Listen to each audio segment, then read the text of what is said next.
bien, je suis originaire du Mans, et donc comme tout jeune garçon, je vivais cette semaine des 24 heures au rythme de la course. Mais je dois ma première visite au circuit, pendant les 24 heures, à mon grand-père. Mon grand-père était un passionné de sport automobile, et il a même failli prendre lui-même le départ des 24 heures du Mans en 1923, jusqu'au veto de ma grand-mère, qui trouvait cette expérience beaucoup trop dangereuse. C'est lui qui m'a fait découvrir le sport automobile et surtout les 24 heures. Il m'a emmené pour la première fois aux 24 heures lors de l'édition de 1966, l'année d'un formidable duel entre Ford et Ferrari. J'étais âgé alors de 8 ans, j'avais une chance inouïe, je pouvais faire des photos perchées sur les épaules de mon grand-père. Depuis 1966 et cette première expérience, je n'ai jamais manqué une édition, même lors de mes examens de médecine. J'ai été tout de suite subjugué et la passion m'a toujours animé, quelle que soit l'évolution de mon implication au Mans et à la CO. C'est bien évidemment l'ambiance, l'atmosphère, l'animation, l'effervescence dans les paddocks, la course de nuit, les machines, les sons et les odeurs. Cette année 66 avait été le théâtre d'une épreuve absolument incroyable, l'Armada Ford qui venait défier les troupes expérimentées de Ferrari. Ce circuit avait déjà la particularité d'avoir une large portion empruntée le reste de l'année par tout un chacun, et donc le contraste avec les voitures de course était un peu saisissant quand des autos de série reprenaient la piste quelques heures après. Je dois avouer que le départ, en épis ou non, constitue toujours un moment solennel, grave et enjoué, où certains s'impatientent, d'autres se concentrent. Le cérémonial est très apprécié de tous et important pour sacraliser l'instant. Tous ses concurrents partent pour 24 heures de compétition. C'est énorme. La grille de départ est un spectacle à elle seule. On ressent l'émotion qui étreint les concurrents comme les spectateurs. Pour revenir au départ en épi, la procédure était certes spectaculaire, c'est le départ type Le Mans, mais vous le savez, certains pilotes ne s'attachaient pas pour gagner du temps, et c'est la raison pour laquelle ce type de départ en épi a été abandonné en 1969, suite à la fameuse intervention de Jackie Hicks.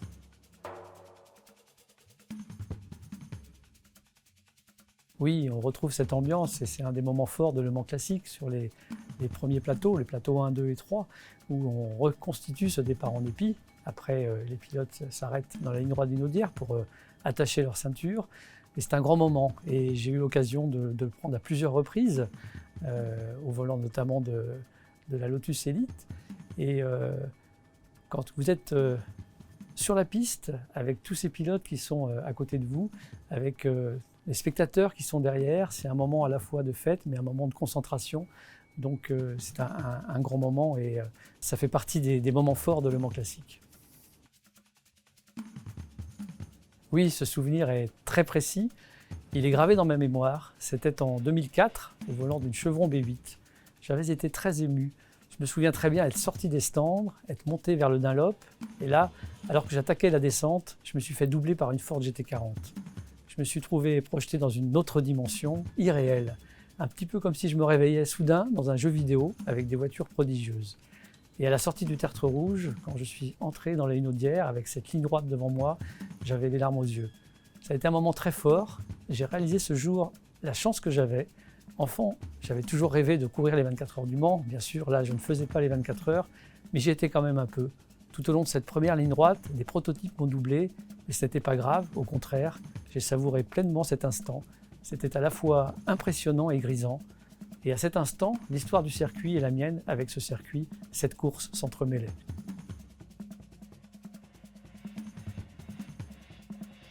Trois voitures emblématiques. La Costin Nathan, c'est une voiture exceptionnelle parce qu'elle a un châssis en bois et c'est presque un objet d'art. Donc c'est une voiture qu'on respecte, qu'on choisit, et une voiture avec laquelle j'ai pris beaucoup de plaisir à conduire. C'était presque un honneur pour moi de conduire cette voiture. La BMW M1, là c'est une voiture très différente, c'est une voiture de course redoutable.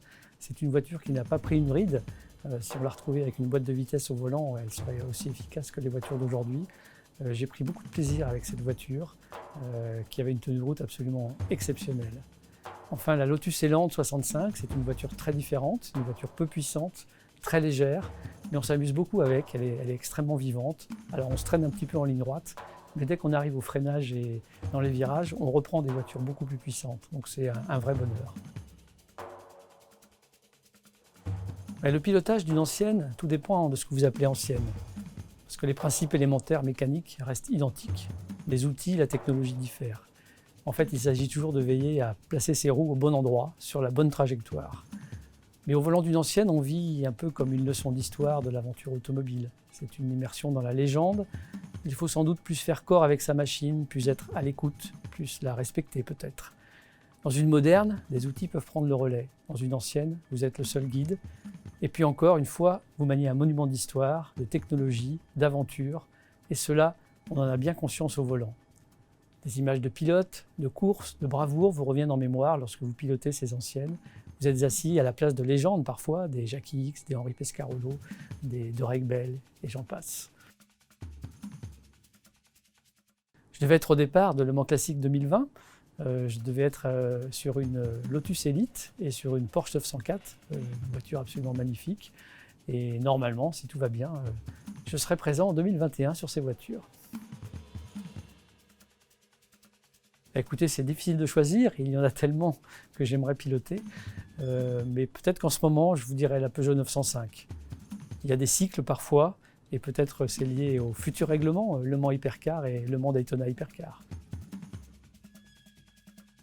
La variété des plateaux, le fait de voir un musée en action, un musée vivant, avec toutes ces machines de toutes les époques qui reprennent la piste.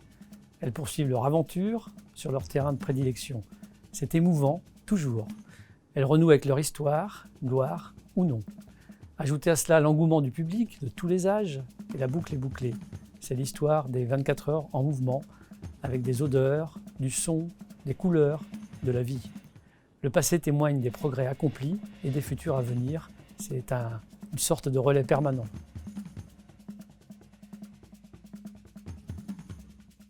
Ce film et cette exposition ont eu de nombreuses vertus.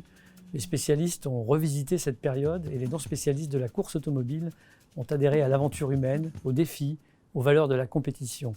Et à notre époque, c'est stratégique. Il faut que l'histoire, le contemporain et le futur s'accordent, se complètent. Avec Le Mans 66, l'ADN des 24 heures était parfaitement retranscrit et l'exposition continue d'ailleurs et remporte un grand succès auprès du public, fan de cinéma ou non, spécialiste des voitures ou non. Preuve que la voiture touche aujourd'hui tout le monde.